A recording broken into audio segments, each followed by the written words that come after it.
everything happened because of Fergie. From the moment Sarah Ferguson settled into that velvet interview chair, the room glowing with soft studio lights, no one imagined that a single playful remark, half joking, half careless, wrapped in that unmistakable Fergie grin, would unleash one of the most dramatic royal storms of the year, yet that's exactly what happened.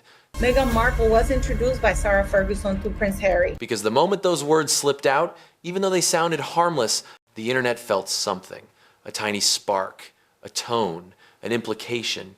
And within hours, the clip was everywhere, dissected frame by frame, and suddenly Meghan Markle's name began swirling again in a narrative she didn't create, didn't endorse, didn't invite, and certainly didn't want.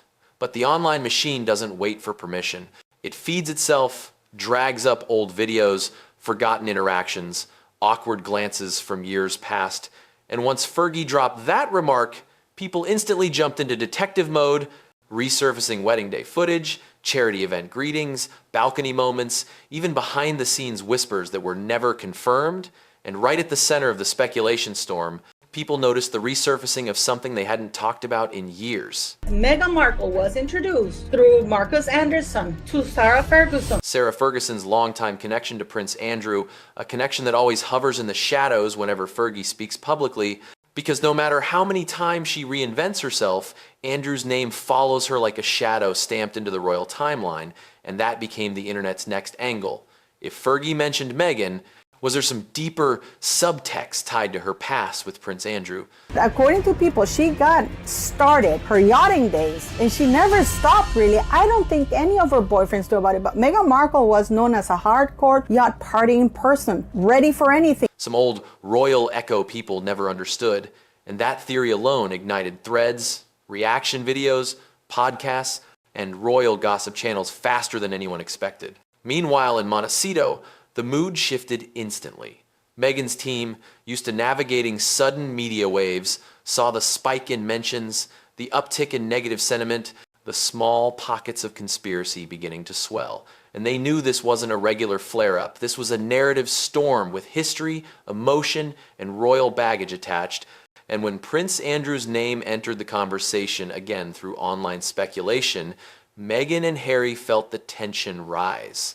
She was a yacht girl, that's right. It's mentioned in the book. Meghan used to entertain as a yacht girl. Now, I'm not saying it's true, I'm not saying it happened, but I am saying Harry knows it. Because any association, no matter how indirect, with Andrew's long, controversial past adds gasoline to whatever fire is already burning, and Meghan knew that somehow, without speaking a word, she had been pulled into a storyline that connected two duchesses, decades of unresolved royal politics, and a man whose scandals still cast long shadows.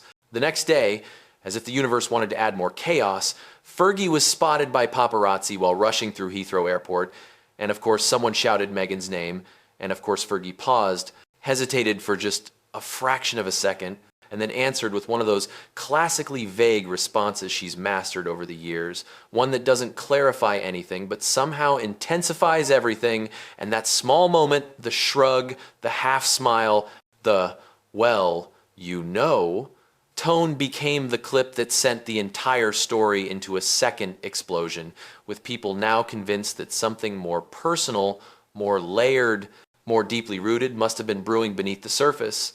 Because why would Fergie, who has spent years managing her words carefully because of her long association with Prince Andrew, suddenly speak so freely? That question alone pushed the story forward. And online creators began stitching together timelines showing old images of Fergie and Meghan together, analyzing body language, comparing fashion choices, recalling that one charity event where Meghan reportedly avoided standing near Andrew, and even revisiting the theory that Meghan once kept a noticeable distance from him due to the cloud of controversy surrounding his name, a theory that suddenly became relevant again now that Fergie's comments were being reinterpreted through a new lens. As this frenzy kept building, Meghan's crisis team shifted into full strategic mode.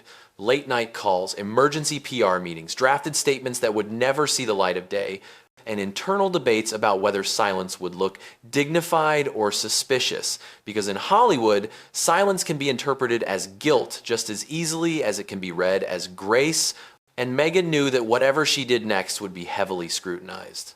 Harry, watching the pattern repeat like a nightmare he thought he'd escaped, grew increasingly frustrated, especially as Prince Andrew's name continued resurfacing in the conversation, even if indirectly, because Harry has long been vocal about distancing himself from everything related to Andrew's controversies, and now it felt like old shadows were creeping back into their new life. To make things worse, Hollywood insiders, directors, producers, PR managers began whispering that Meghan might address the situation in a future documentary or controlled interview because in their world, narratives are opportunities, moments of tension can become moments of reinvention, and the idea of Meghan speaking her truth once again began spreading internally, though her camp remained silent externally. Meanwhile, Fergie, who has survived more scandals than most public figures alive and is practically bulletproof at this point, moved through the chaos with surprising calm, attending events, cracking jokes, smiling for cameras, as if nothing in the world was happening. And that calmness only fueled the theories more because people kept asking. How can she be so relaxed when her comment triggered a royal-level media storm? Was it intentional? Was it careless? Was it connected to old wounds involving Meghan? Or was she simply unfazed? Because compared to decades of headlines involving Prince Andrew, this felt like nothing at all. And Fergie's calm, contrasted with Meghan's silence, created a narrative standoff, two duchesses, two histories, two reputations, both trending, both scrutinized, neither flinching first. And for the media, that was irresistible. Royal commentators began describing it as a shadow rivalry, a collision of past and present royal worlds, where Fergie represented the old scandals tied to Andrew and Meghan, represented the new era of royal disruption, and suddenly, the story became bigger than a comment. It became symbolic. As the online world tore into theories, people resurrected old connections, like how Meghan reportedly had concerns about being photographed anywhere near Prince Andrew during early royal events, or how Fergie had once defended Andrew publicly, creating a subtle divide between her and Meghan's values, and whether any of that was real didn't matter, because perception had become the story, and perception is the royal family's oldest curse. The palace, sticking to its traditional silence, refused to comment, which only made everything worse, and Hollywood, always quick to distance itself from controversy, began tightening its grip around Meghan's future projects. Yet, despite all of this, Meghan wasn't planning a retreat. She was planning a response. Not explosive, not defensive, but controlled, polished, strategic.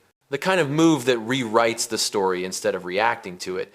And people around her recognized that calm focus as a sign that she was preparing for something bigger. Fergie, on the other hand, continued giving small interviews, talk show segments, and charity event sound bites, each one filled with her usual warmth, yet sprinkled with just enough ambiguity to keep the conversation alive, intentionally or not. And every time she spoke, someone somewhere brought Prince Andrew's name into the conversation again, linking his long legacy of controversy to the new tensions involving Meghan, creating a layered royal narrative that felt almost cinematic. And while none of the women engaged directly, the world kept choosing sides, forming theories, projecting motives, and turning silence into story, until the entire situation became bigger than any remark, bigger than any old clip, bigger than any resurfaced rumor. By the time the dust finally started to settle, one thing became undeniably clear. This was never just about a comment. It was about history, perception, and the royal world's ability to turn the smallest spark into a wildfire. And with Sarah Ferguson's past tied forever to Prince Andrew, and Meghan Markle's present tied to a global audience eager for conflict, the collision between them was almost inevitable. And the real question now lingering over both duchesses is simple. Was this moment a misunderstanding, a subtle warning, or the opening chapter of a royal narrative that neither one can easily escape?